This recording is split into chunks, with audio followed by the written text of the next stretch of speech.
বিসমিল্লাহির রহমানির রহিম। সিফাত cooling system চ্যানেলে আপনাদেরকে স্বাগতম। এটা হচ্ছে গ্রি ইনভার্টার এসি। আজকে হচ্ছে আমরা এসিটা হচ্ছে ক্লিন করব। তো আমাদের ইনডোর যে ইউনিট সেটা হচ্ছে ক্লিন করার কাজ শেষ। ভিডিও রিপোর্ট যে আপনারা দেখতে পারবেন, আমরা হচ্ছে আউটডোর যে ইউনিট সেটা হচ্ছে ক্লিন করব। তো আউটডোরের উপরে যে টপ কভার সেটা হচ্ছে আমরা সর্বপ্রথম হচ্ছে খুলে নিব। খুলে হচ্ছে পিসিবিটিকে হচ্ছে আমরা সুন্দর করে হচ্ছে পলিথিনের সাহায্যে হচ্ছে আমরা আবদ্ধ করে নিব। এসি সার্ভিসিং এর ক্ষেত্রে এই বিষয়টি খেয়াল রাখতে হবে যাতে পিসিবিতে যাতে কোনোভাবে হচ্ছে পানি যাতে প্রবেশ না করে, পরবর্তী হচ্ছে বড় ধরনের দুর্ঘটনা ঘটে যেতে পারে এবং এই কাস্টমারের ক্ষতি হতে পারে। এই বিষয়টি আমরা হচ্ছে খেয়াল রাখবো। আর দেখতে পাচ্ছেন এটার আউটডোর ইউনিটের যে কন্ডেন্সার হচ্ছে প্রচুর পরিমাণে ময়লা, যেহেতু এসিটা হচ্ছে আউটডোর জিনিস সেটা হচ্ছে রাস্তার পাশে হচ্ছে সেট করা হয়েছিল। এসির ইনডোর ইউনিটের প্রতি যত্ন নেওয়ার পাশাপাশি আউটডোর যে ইউনিট সেটা নিয়ে প্রতি যত্ন নেওয়া উচিত, তাহলে হচ্ছে এসি হচ্ছে ভালো সার্ভিস দিবে। তো আউটডোর যে ইউনিট সেটা হচ্ছে আমরা হচ্ছে প্রেসার ওয়াশের সাহায্যে হচ্ছে আমরা ক্লিন করব। তো এই ক্ষেত্রে হচ্ছে সাবধানতা অবলম্বন করতে হবে যাতে প্রেসার যাতে বেশি না পড়ে। প্রেসার বেশি পড়ে হচ্ছে ফিন্সগুলো হচ্ছে বাঁকা হয়ে যেতে পারে। তো আমরা হচ্ছে পিসিবিটি আবদ্ধ করে নিচ্ছি পলিথিনের সাহায্যে। তারপর হচ্ছে আমরা প্রেসার ওয়াশার দিয়ে হচ্ছে এসির আউটডোর যে ইউনিট সেটা হচ্ছে আমরা ভালোভাবে হচ্ছে ক্লিন করব। তো ভিডিওর সামনের অংশ দেখতে থাকুন।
এসির আউটডোরটি ক্লিন করার কাজ শেষ। এখন হচ্ছে আমরা আউটডোর যে টপ কভার সেটা হচ্ছে আমরা সেট করে নিচ্ছি।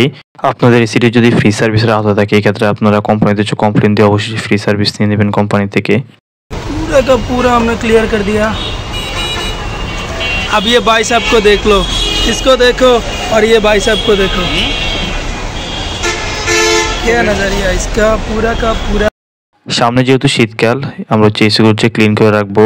আর হচ্ছে এসি যদি দীর্ঘ সময় যদি বন্ধ রাখা হয় এক্ষেত্রে এসি রিমোট থেকে হচ্ছে ব্যাটারিগুলো আলাদা করে রাখবো। এই ছিল আমাদের আজকের ভিডিওটি শেষ পর্যন্ত দেখার জন্য ধন্যবাদ। আল্লাহ হাফেজ।